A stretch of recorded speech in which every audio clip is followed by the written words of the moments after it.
It was a beautiful day, not a cloud in the sky. I stepped out of the office, and suddenly, for a split second, I was somewhere else. I don't know where. But soon I realized something was off.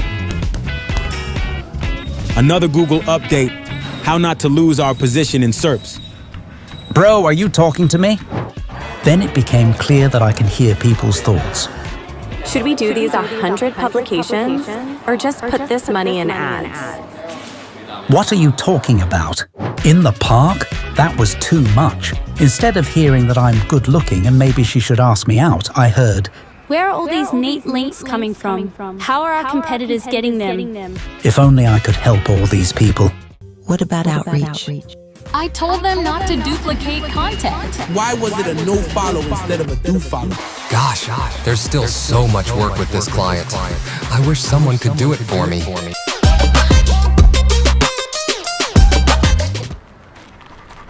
Life is rough sometimes, isn't it?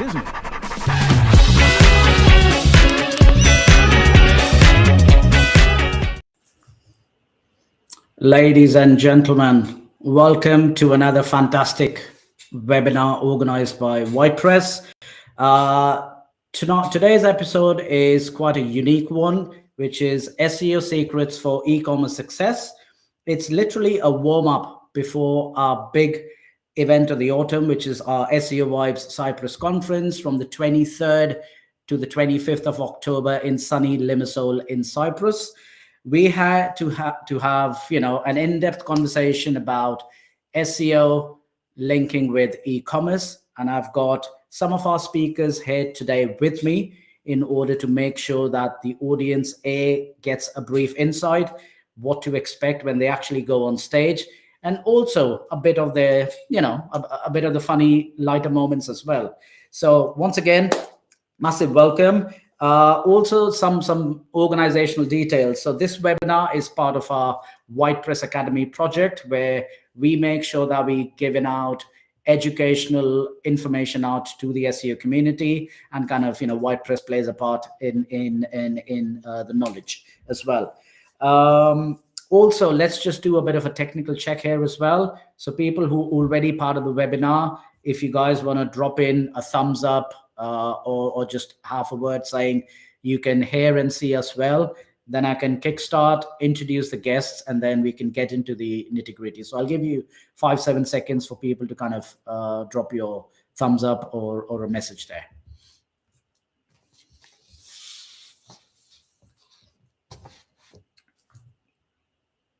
Brilliant, excellent. Of course, this is not done by one person. Organizing these webinars is quite a big thing. So for technical support behind the scenes, I've got the wonderful Simon and the amazing Helena from WordPress, making sure that we're reaching to you loud and clear. Also, I encourage you to subscribe to our YouTube channel. Look for WordPress Global. Subscribe there. We obviously have got lots of different SEO related and link building courses over there, but also these kind of fantastic webinars. Right, let's get to it. Now, the time to introduce our amazing guests. Joining me today are 4 absolute legends. We've got Gregory Elfrink, a good mate of mine. I call him the Lord of Rings. I've got Tom Johnsey, the quirky, nerdy Nautilus marketing agency in London. I've got the fantastic Lewis Smith, a bit of an enigma, has done wonders with brands out there. And I'm really looking forward, and I think my audience is looking forward to discover a bit more about Lewis Smith. And of course, we're doing the conference in Cyprus, so you have to have the local flavor to it. So Elena Andrew, she is an absolute legend there in Cyprus. I call her the Cypriot Wonder Woman. But yeah, guys, welcome to the webinar. Thank you so very much for your time. Thanks for having us. Brilliant. I think it only makes sense, even though I know everything about you guys, but for some of our audience, whether it's from the local land of Poland here or Romania or Hungary, maybe a 30-second, 20-second brief introduction, a little bit more. So I think I'll kick it off, or maybe ladies first, because it would be rude if I don't ask Elena first. So Elena. All yours. Hi everyone, I'm Elena Andreu. I'm a search engine optimization specialist.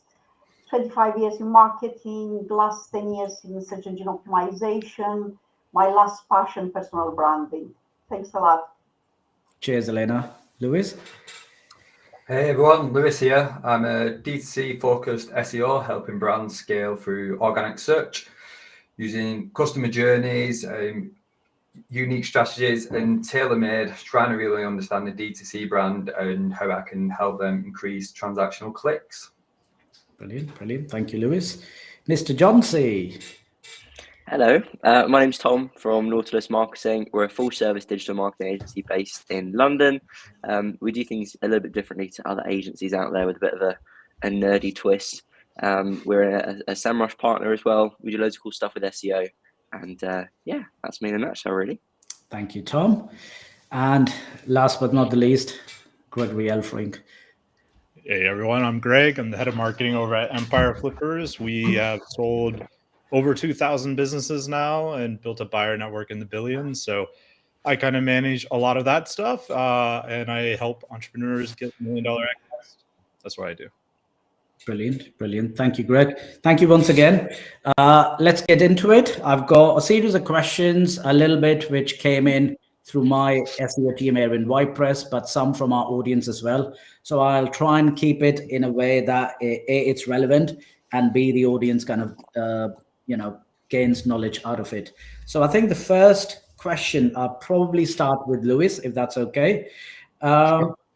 How can product page optimization using AI tools contribute to SEO success in e-commerce, considering it's the world of AI? Absolutely. So we've been blessed now with AI to help with product pages and get this right, and it can drive a lot of revenue for a brand. Now, looking back, just before we had AI, we'd have to take a group of products, ask a copywriter to work one by one, go through the copy, change it, create, which, if you're working with an enterprise D2C store, like, you can imagine how long that takes to work through products. Now we've got AI. So the SEO is almost an architect, a bridge between AI and the copywriter. So we take a product page and we look at, does it match intent for a customer, and does it help crawlers? And that's the two things you're focusing on. Now, AI is taking that content and trying to improve that for search and for the customer. So we can take, 100 PDP content and then ask AI to go through that content, where can we improve? And we can, at a base level, improve that content for search. And then we're giving the meat of everything to a copywriter, and we're giving it on them like 87% done.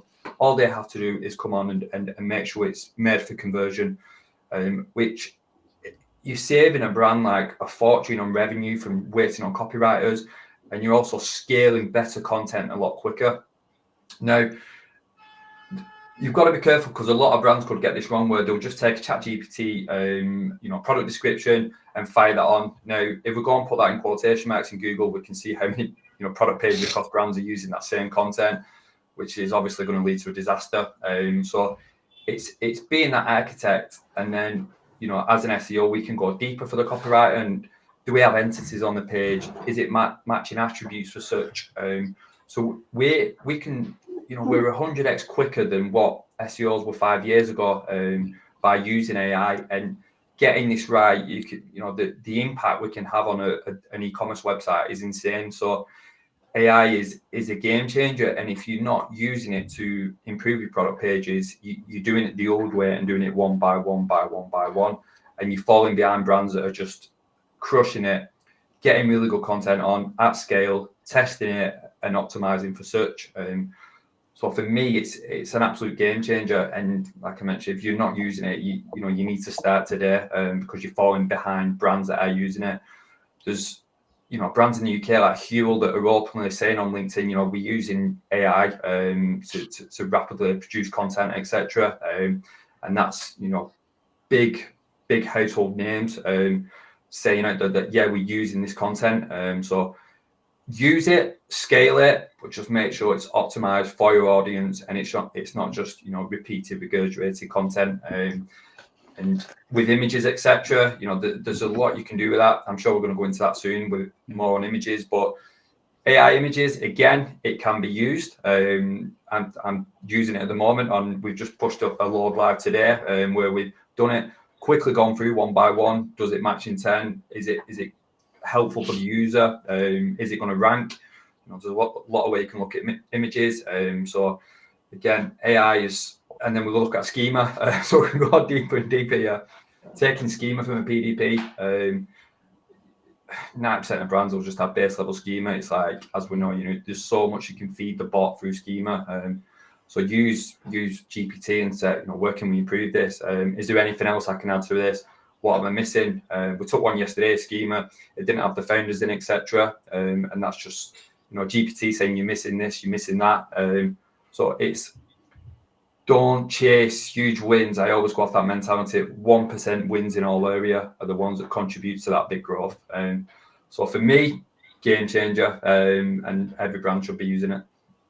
That is fantastic. That is words of gold. Do you think, Lewis, as a secondary question to this, because a lot of people talk about using AI, but they clearly have been using it or abusing it, let me put it that way, which then makes Google do what they keep doing.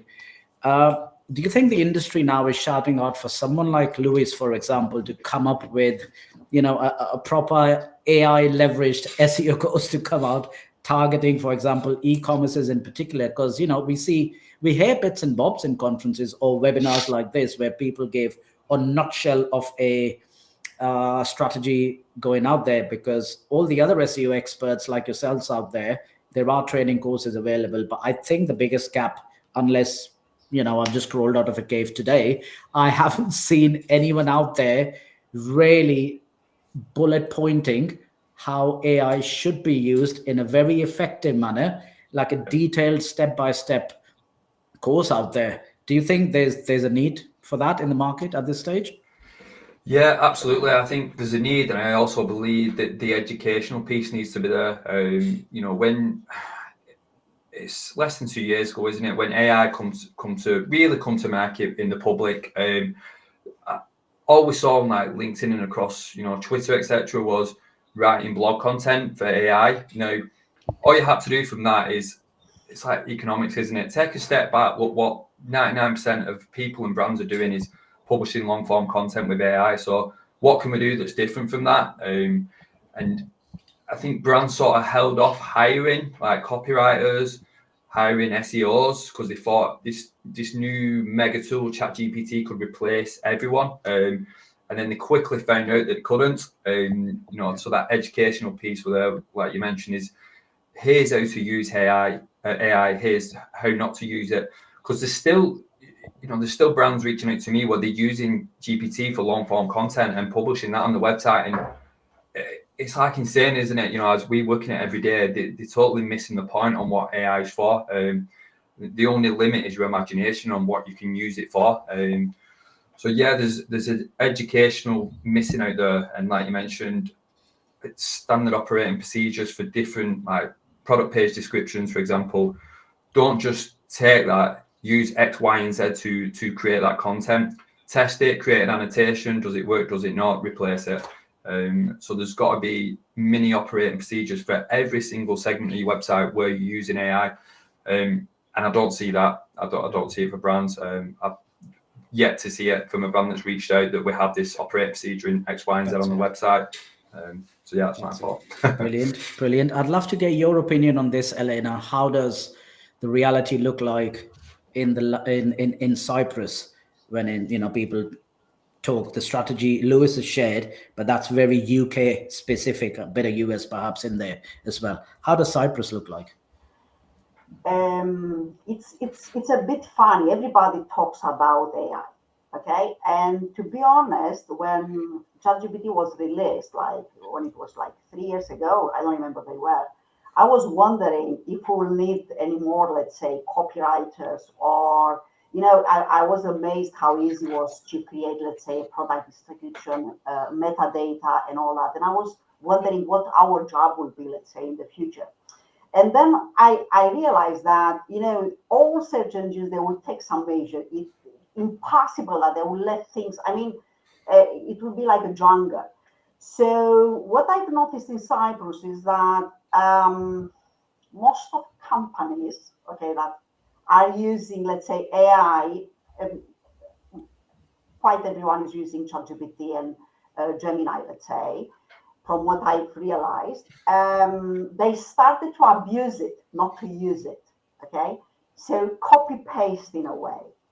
And then I heard some rumors about manual action, and I started asking around, guys, is this true? Can someone tell me? Because it was someone at some point, advertising like, I'm using AI to optimize content, and I was wondering, okay, what he's talking about. And then I realized that many got manual action. So yeah, I think in Cyprus there is a huge need for people to understand how really to use AI and not to abuse it. Right, definitely. Just on a as a last comment from Gregory, Greg, we've obviously flipped a lot of e-commerce businesses, and you continue to do that.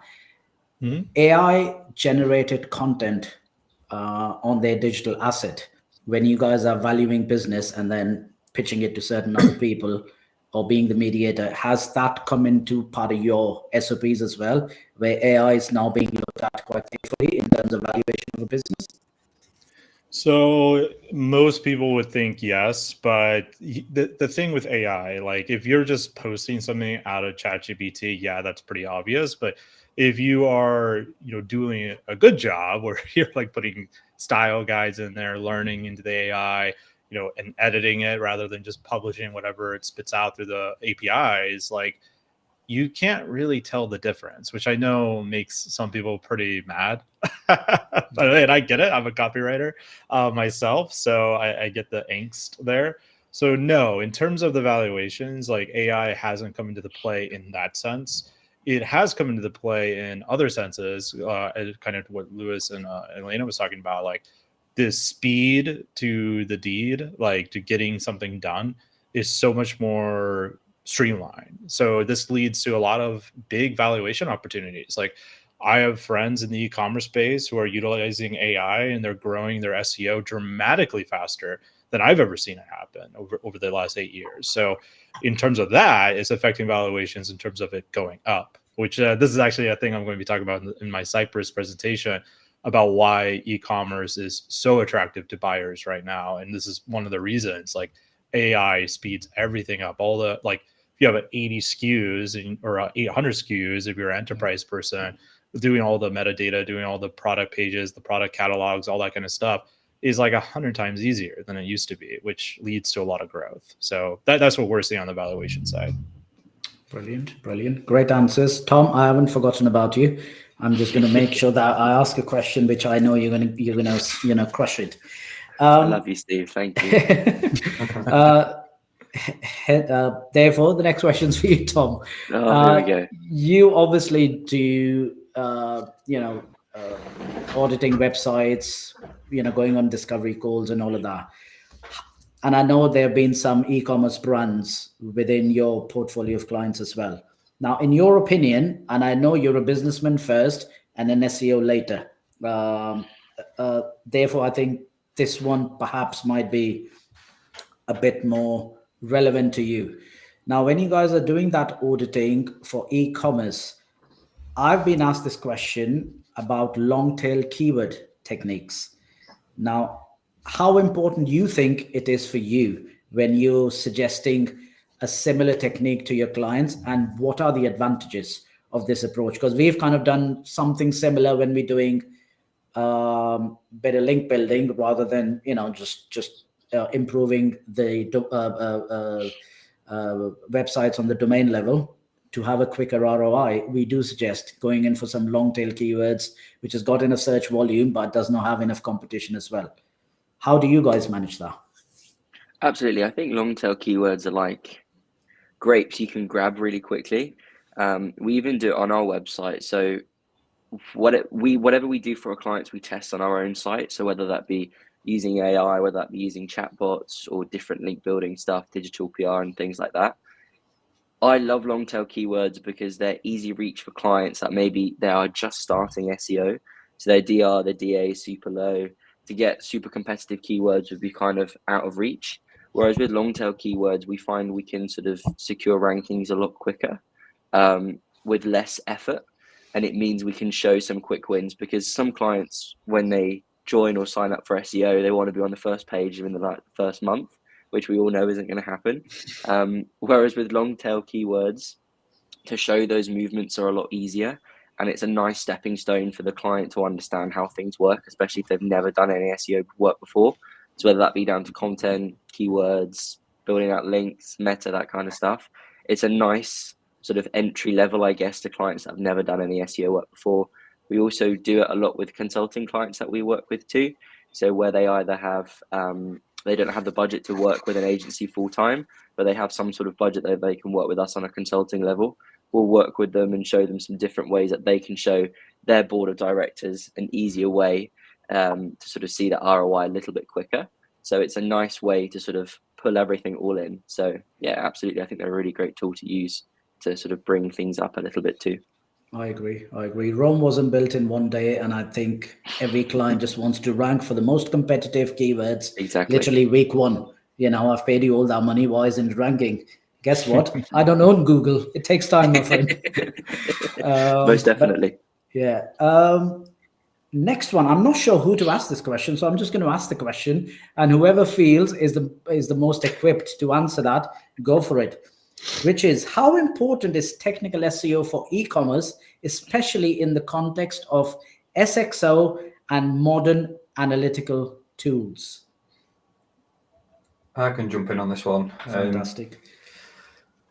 For me, site structure is one of the banes with working with brands. Like, I've never gone to a brand and think they've nailed it here with the site structure. It's one of the quickest wins every time.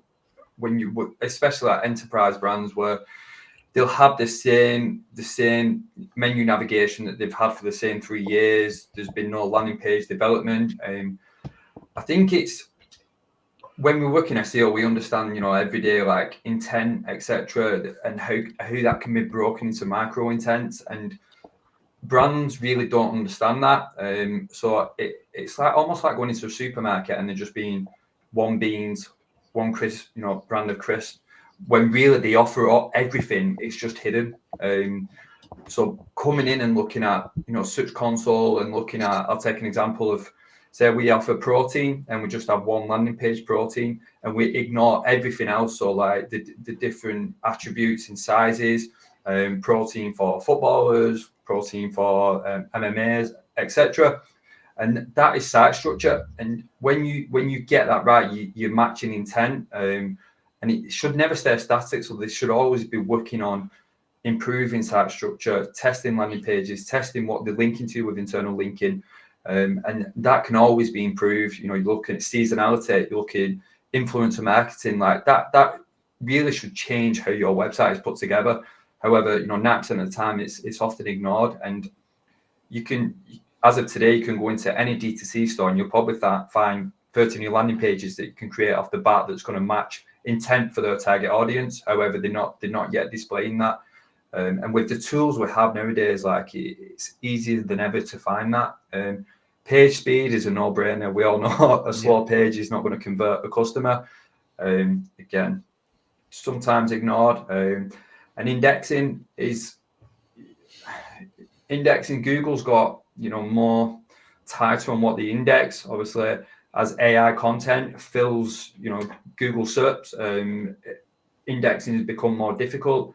However, it's cleaning up your website, it's cleaning the crawling. So jumping into Search Console, again, you'll go into a brand and you'll just find they've just ignored redirect chains, such a bad setup in Search Console. So it's trying to fix crawling, trying to improve your site structure. And just by doing them two things alone, like you're going to improve traffic, you're going to match intent, which is going to improve conversion. So to me, that should always be worked on. It's not something you just do once and then ignore, and do again 12 months later. You're trying to constantly improve that to constantly improve traffic and revenue.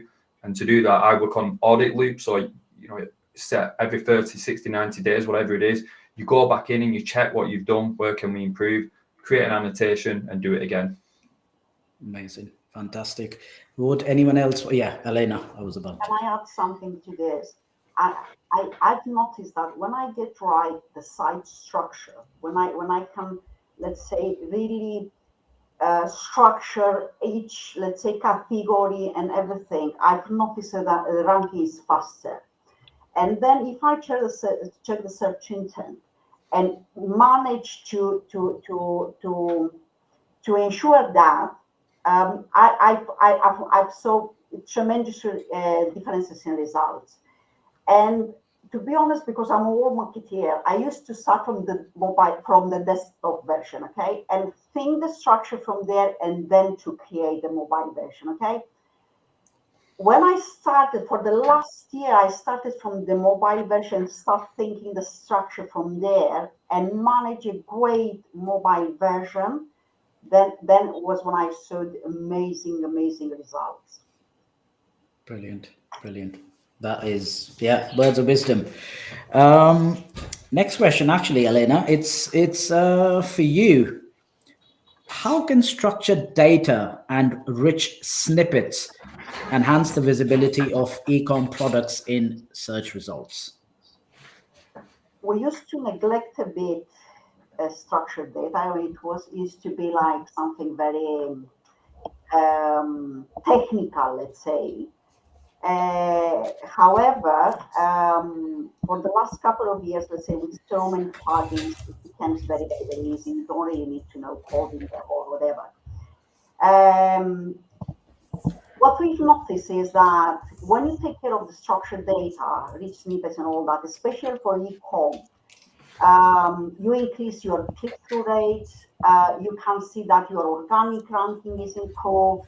And of course, let's say you get better results because of user experience. I would say that maybe, let's say, rich data and rich snippets and all that are the most important elements for an e-com. I mean, it's where we should put the most focus, let's say, to achieve results. Brilliant. Excellent. I just want to give a shout out to Elena anyways for the audience. That's why I call her a Wonder Woman. 20 minutes before the webinar, she's having a splitting headache. She's got a bit of a migraine, so bless her. But I think she deserves a bravery award to still be here. Answer all the questions. So Elena, thank you once again. Brilliant. Next one, Gregory, you were talking about, obviously you flip multi-million pound businesses. You're great at that, but you're also a copywriter, which actually I wasn't aware of, to be honest. Now that you've told me, the next question is actually perfect. When you're doing copywriting, images are quite important to become part of that content. Maybe a bit of graphic designing might be needed, but anyways, you also do a lot of marketing for Empire Flippers. So do you think we still need photographers and graphic designers? For example, what is your experience with AI image generators? Yeah, I mean, the way I view AI images is similar to the way I view AI content. Like if you take it just out of the factory without any editing of any kind, it's often pretty bad or pretty hollow or pretty surface level, right? Now I'm not a designer, so when I use AI image stuff, it usually does come out that way for me. So I need to hand it to someone who knows what they're doing with Photoshop. But if I was a designer, I'd be able to do a very good job with it, just like I can with ChatGPT when it comes to copy. Like I accidentally made a mistake with one of my ChatGPT chatbots, where I was asking it for like some B2B advice, like brainstorming, but I used the one that I trained to be Edgar Allan Poe because I'm also a literature nerd. So I have Edgar Allan Poe like giving me like B2B LinkedIn outreach advice, which was quite funny. But that sounds nothing like a normal ChatGPT box where people are just like lazy and they spend 5 minutes on it and then you're good to go. But so yeah, AI images can definitely replace a designer. Though I think you're probably better where the designer is using AI images, because you're going to get better results because they know what they're talking about. Just like a copywriter would know how to make better copy with ChatGPT than the layman. Now, if you are a layman, if you can't afford a designer or a copywriter, these are both massive steps up for you in terms of what you can do. And often, even if you don't have the best copy or the best images, if you have a really compelling offer and a good angle, the so marketing side of it can still play out to your advantage. So that's kind of my thoughts on it. Brilliant. Tom, what's your take on this?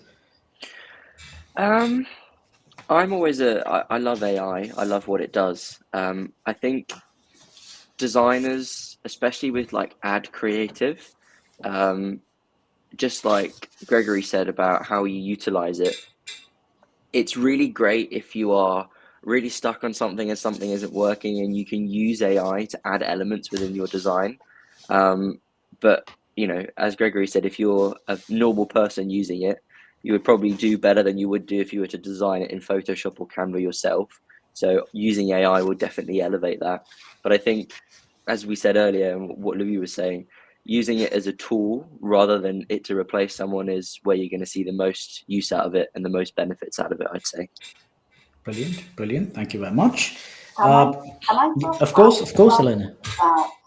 Because I had a funny story. You know, I was working with an interior designer on a project based on Philip Starr work, and I caught myself for the first time thinking that AI is a bit, let's say, how you call it. I mean, when it comes to creativity and originality, you cannot really use AI. I mean, you need the human touch. You need that how you call it, you know, to put personality, to put, let's say, something different on that. So it's where I think one of the little things that you cannot really rely on AI. I agree. I think my personal take on AI, whether it's content or image generators, AI would always play it safe. Yeah. Whereas humans would always take that calculated risk there. Yeah. Excellent. I think we've hit the halfway mark of our webinar. I think time to give our experts a couple of minutes of short break where I talk and introduce a little bit more about the event in Cyprus, and then we've got a short video to play as well. SEO Vibe Cyprus, it's on the back of the smashing event we had in Dubai in February, where it became a raging success. And we're trying to replicate that, but just in a new location at this stage. It's still a lot of sun, a lot of sand, a lot of fantastic speakers out there. So people who haven't bought the tickets yet, please go onto the website. And yeah, just buy the tickets ASAP, because the value people would get out of it is absolutely phenomenal. You know, 3 days of networking, masterminds, amazing speakers. You got the luxury yacht, you've got the after party, and if that doesn't kind of convince you, and people who know me in the SEO space, well, I'll be there. So if you're up for a good laugh, if you're up for lots of gin and tonics and just silly banter, you know, that's worth the amount of the ticket you guys would pay for. So again, once again, I'll recommend. But I think there's a short video now, Simon, which I think you need to play. Go for it. SEO Vibe Cyprus is a unique event fully dedicated to e-commerce. Looking to expand your business in this industry, there is no better place to be. 3 days of networking and knowledge sharing during workshops and presentations, top-class speakers that are experts in the SEO and e-commerce industry.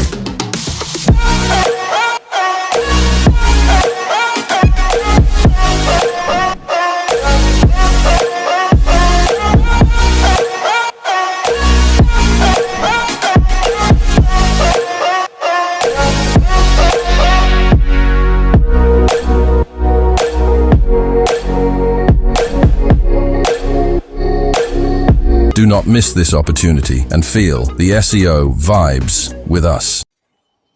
Welcome back, guys. I'm not sure if some of you spotted me downing a rum and coke right at the end. But yeah, plenty more videos and images surely to follow in Cyprus. But yeah, welcome back to the second half.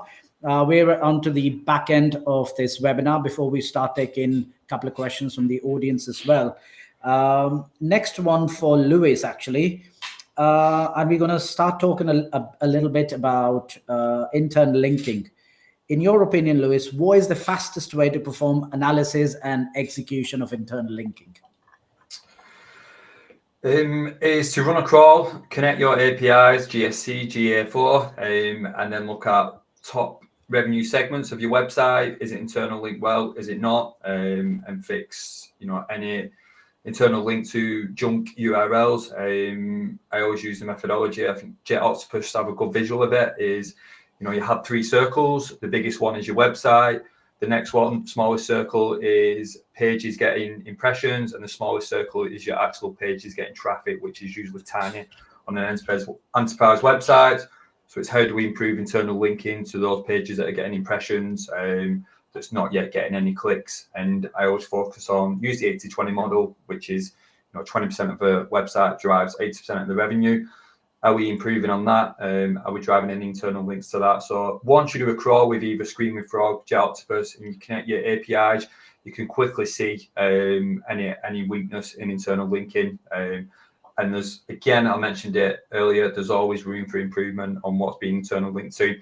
It's taking your site structure, your hierarchy, and improving on that.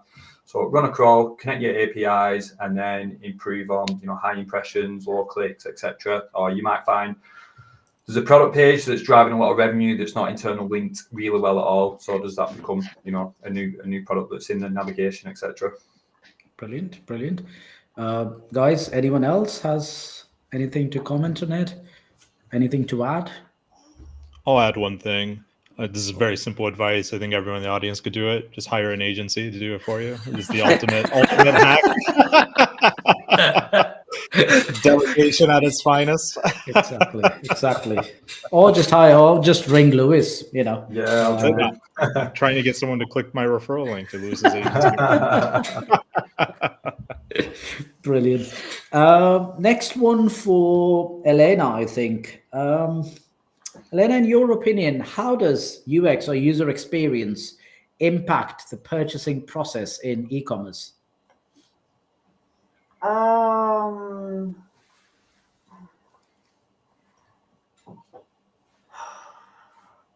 Guys, can someone answer this question, please?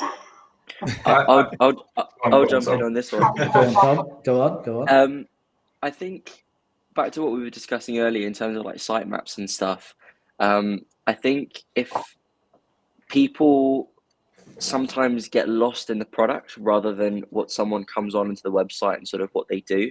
So, for example, there's loads of different like perfume websites where you can take a quiz and then it gives you a couple of different like scents that they think that you would like. So I think having those interactive elements, but also thinking about, okay, if your user's coming from search, if they're coming from ads, where are they going? What are they going to do? What are they wanting to see from the website? And how you can act upon that. And there's loads of different tools that you can use. We like to use heat mapping tools for some of our clients as well, so we can see exactly what's happening on different pages. But I think it's really important because a lot of people get lost in the product and having a website that looks really good. But if it doesn't convert and you're not mapping out how a user would come onto the website, I think it can get lost massively. Greg, any additional nuggets to it? Yeah, actually. So I've sold a lot of businesses with very ugly websites that convert much better than pretty websites. So I have a good friend. He's an excellent designer, and anytime he asks me for advice, I always tell him like I would tell him what to do, right, with the user experience, with heat mapping, all that kind of stuff. He's like, well, that looks like crap. Like, well, the market doesn't care what you think looks good. They care what they think looks good, right? So you have to be willing to change stuff on like, what does the heat map tell you to do, all that kind of stuff. And I think user experience, UX in general, like there's the SEO aspect of it for sure, like dwell time, all that good stuff, right? But from a conversion standpoint, this is a very big thing and you should focus on it, and not just once, but you should be doing this multiple times. So like I always say, test your copy, test your pricing, and test your design, because these are like the kind of the trifecta of everything that goes into a conversion.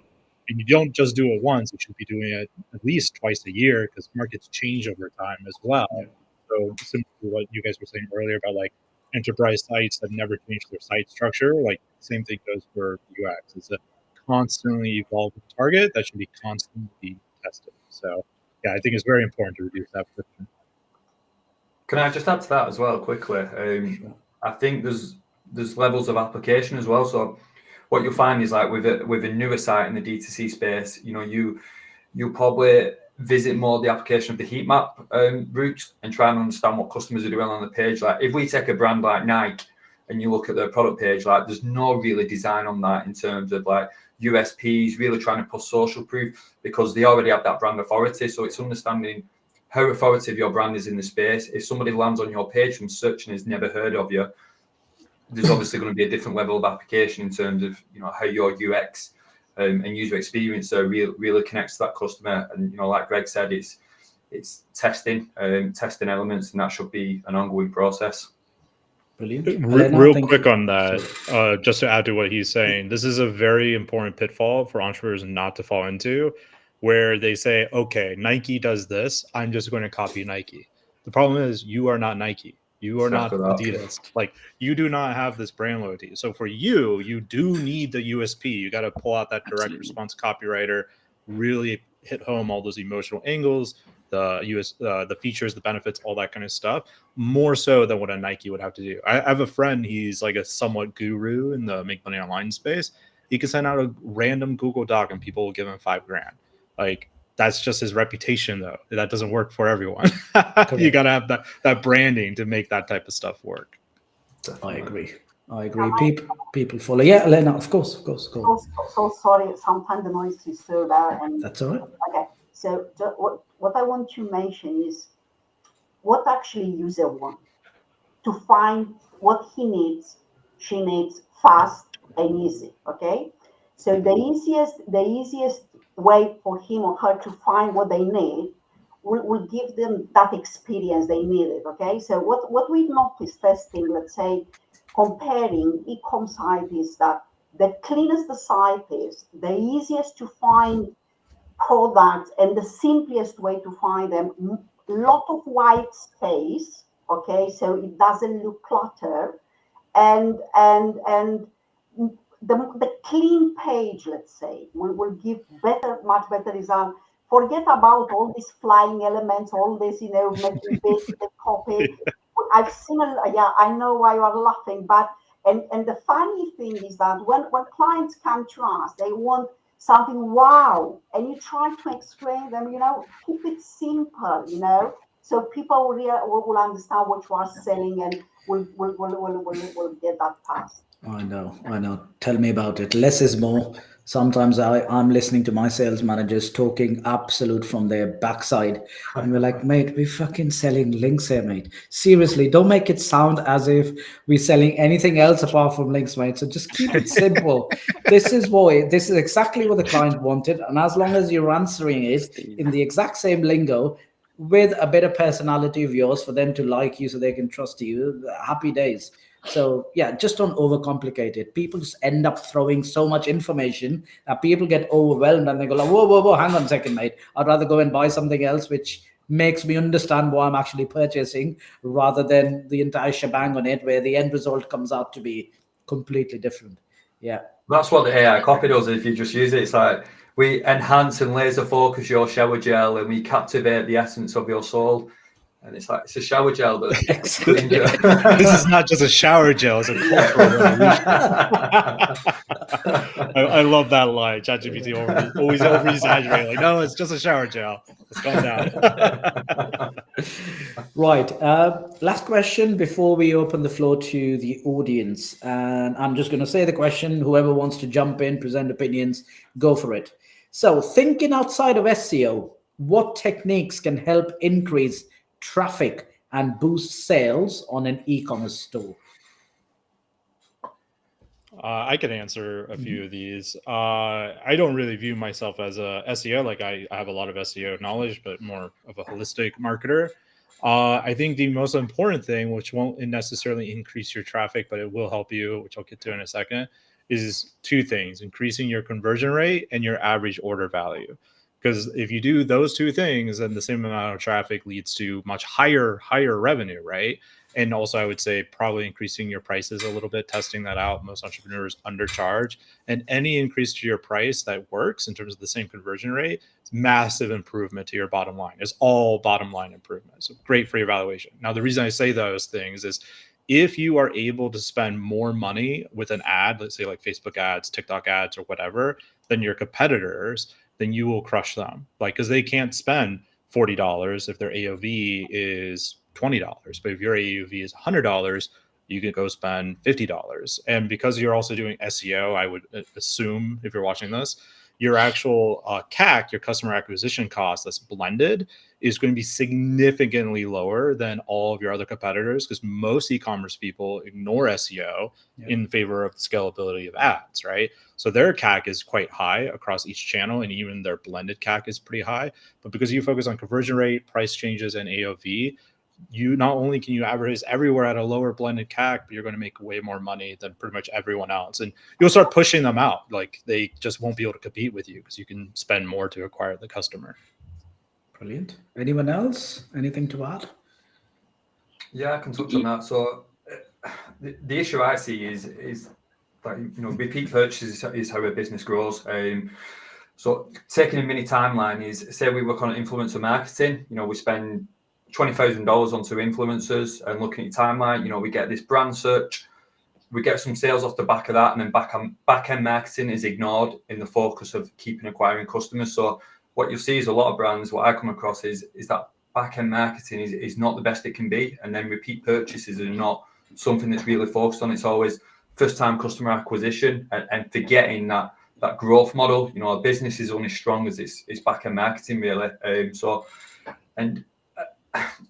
Influencer marketing is a game changer for brands. However, people have become more skeptical of, influencers. I've seen it where they'll just, you work with an influencer and they've got all the other brands in the background, like the different boxes of products, where they're just going through different brands and getting paid, X amount to say, oh, I love this on camera. And it's like, that's not really what you want to be looking for. You want to be looking at a real influencer that's going to buy into your brand, that's going to create brand explosion, which is going to help, when all these different IP addresses around wherever it is in the world is searching for your brand on Google, that's going to help your SEO. It's going to trigger them signals where it's a trusted brand. People want to see this brand, whether it's the caffeine ranking system, it's going to help you overall SEO, and it's going to build your brand. So just be aware on the different marketing channels you're trying to feed your back end system, and just make sure you're working on that back end system. People are searching for your brand, and you're creating that loop.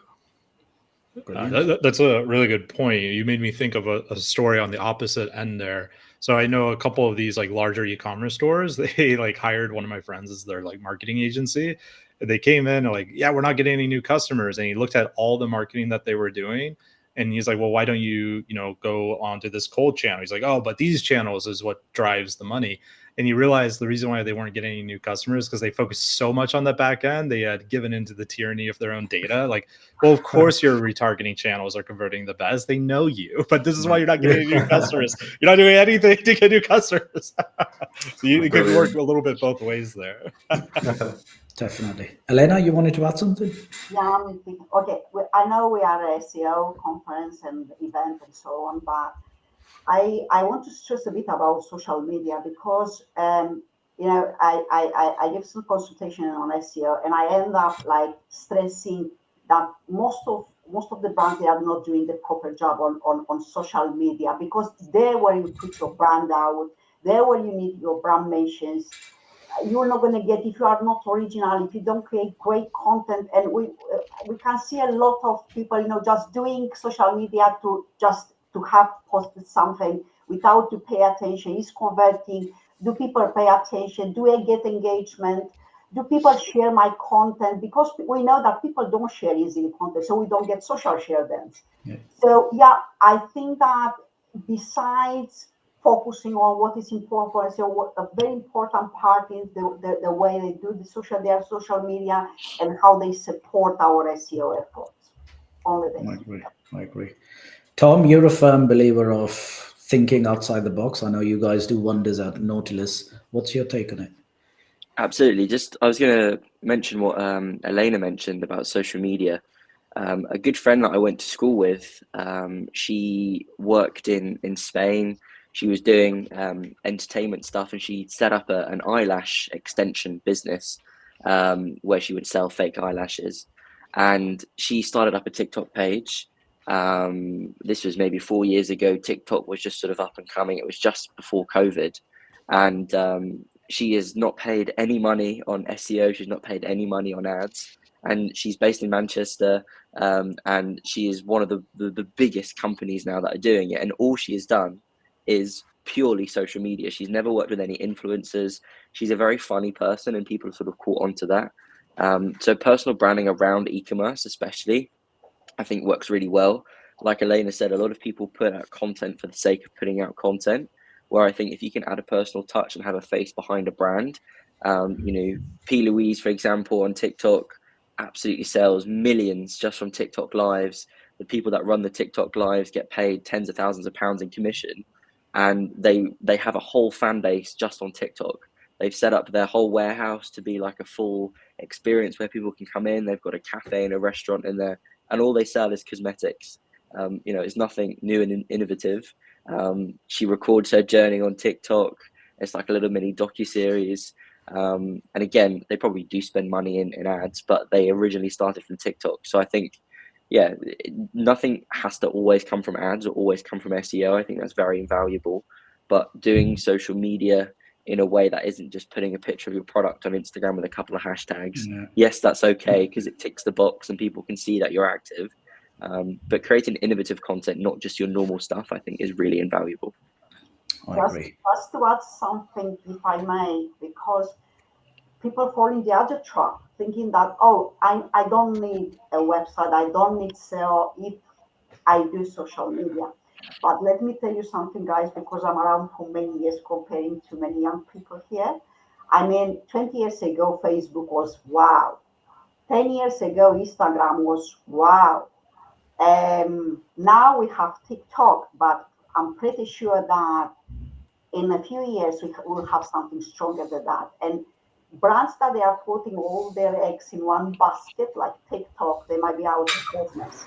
So what I always strongly advise any business is like, social media is great. Find your channel, that's your platform, but drive that traffic to your website. Your website is the only asset that belongs to you, and you can control it. That is amazing. I agree. Excellent. I've been told there are a couple of questions from our beloved audience as well. So, Helena, if you may, can you bring up the first one, please?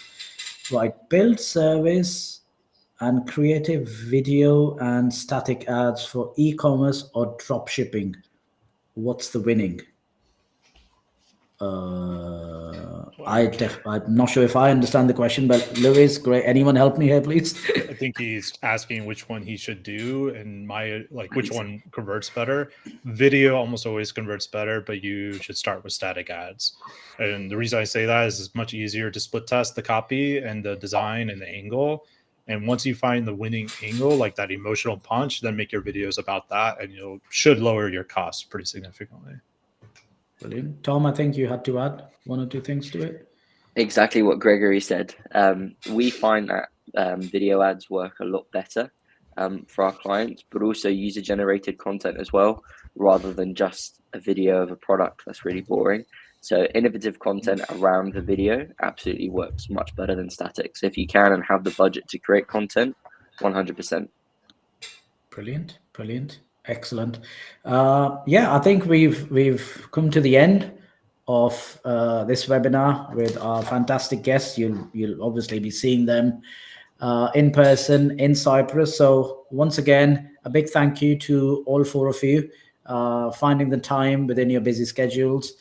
Some fantastic answers in there, and for the lovely audience as well. So guys, if this was enticing and tempting enough, then a lot of you would have my WhatsApp number anyways. Anyone wanting to purchase tickets, trying to do any dodgy deals, guys, text me. I'll make sure the loop is closed. But other than that, listen, you all enjoy the rest of your week. Enjoy the rest of the day, and then you'll surely see me in Cyprus, if not earlier, in any one of the conferences around the world. But Tom, Lewis, Elena, Gregory, fantastic again, guys. Thank you very much for coming. Have a good one. Thanks, Thanks very guys. much, everyone. Cheers. Take care. Cheers.